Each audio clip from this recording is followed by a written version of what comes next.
വിദേശ കമ്പനികളുടെ സ്വപ്നഭൂമിയാണ് ലോകത്തിലെ മൂന്നാമത്തെ വലിയ വാഹന വിപണിയായ ഇന്ത്യ. ഇന്ത്യയും യൂറോപ്യൻ യൂണിയനും തമ്മിലുള്ള സ്വതന്ത്ര വ്യാപാര കരാർ ഒപ്പുവെച്ചതോടെ ഇന്ത്യൻ വാഹന വിപണിയിൽ വലിയ മാറ്റങ്ങളാണ് ഇനി വരാൻ പോകുന്നത്. സ്വതന്ത്ര കരാർ യാഥാർത്ഥ്യമായതോടെ ആഡംബര കാറുകളുടെ നികുതിയിൽ കാര്യമായ മാറ്റങ്ങളായിരിക്കും വരിക. കൂടാതെ രാജ്യത്ത് വിദേശ നിർമ്മിത വാഹനങ്ങളുടെ വില കുറയാനും ഇത് കാരണമാകും.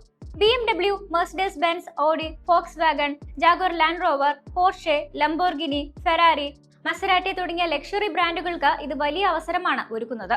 എന്നാൽ ഇതോടെ ടാറ്റയും മഹീന്ദ്രയും ഉൾപ്പെടെയുള്ള ഇന്ത്യൻ കമ്പനികൾ കടുത്ത വെല്ലുവിളി നേരിടേണ്ടി വരും. കാരണം യൂറോപ്യൻ കരുത്തന്മാർ കുറഞ്ഞ വിലയിലായിരിക്കും ഇന്ത്യൻ നിരത്തുകൾ ഇനി കീഴടക്കാൻ എത്തുക.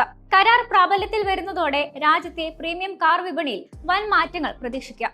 നിലവിൽ യൂറോപ്പിൽ നിന്നും ഇറക്കുമതി ചെയ്യുന്ന വാഹനങ്ങൾക്ക് 100% ഇറക്കുമതി തീരുവ നൽകണമായിരുന്നു. എന്നാൽ പുതിയ കരാർ പ്രകാരം 15,000 യൂറോയ്ക്ക്, അതായത് ഏകദേശം 16 ലക്ഷം രൂപയ്ക്ക് മുകളിൽ വിലയുള്ള കാറുകൾക്ക് തീരുവ ഇനത്തിൽ 40% നൽകിയാൽ മതിയാകും.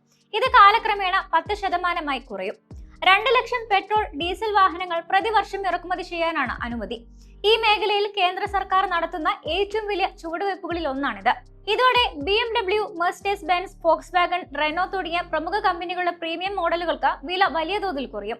ഇതുകൂടാതെ ഇന്ത്യൻ വാഹന വിപണിയെ സംരക്ഷിക്കുന്നതിന് വേണ്ടി 25 ലക്ഷം രൂപയിൽ താഴെ വിലയുള്ള ചെറു കാറുകൾ യൂറോപ്പിൽ നിന്നും ഇന്ത്യയിലേക്ക് ഇറക്കുമതി ചെയ്യാൻ സാധിക്കില്ല. പകരം അവ ഇന്ത്യയിൽ തന്നെ നിർമ്മിക്കാൻ സാധിക്കും. ആഭ്യന്തര വ്യവസായത്തെ സംരക്ഷിക്കാൻ അതീവ ജാഗ്രതയോടെയാണ് സർക്കാർ നീങ്ങുന്നത്. ഇന്ത്യൻ കമ്പനികളുടെ താൽപര്യം സംരക്ഷിക്കാൻ തുടക്കത്തിൽ ഇലക്ട്രിക് വാഹനങ്ങൾക്ക് നിലവിൽ തീരുവ ഇളവ് നൽകില്ല. 5 വർഷത്തിനു ശേഷം ഇക്കാര്യത്തിൽ മാറ്റം വരുത്തിയേക്കും. വിൽപ്പനയുടെ കാര്യത്തിൽ US-നും ചൈനയ്ക്കും പിന്നിലായി ലോകത്തിലെ മൂന്നാമത്തെ വലിയ കാർ വിപണിയാണ് ഇന്ത്യ.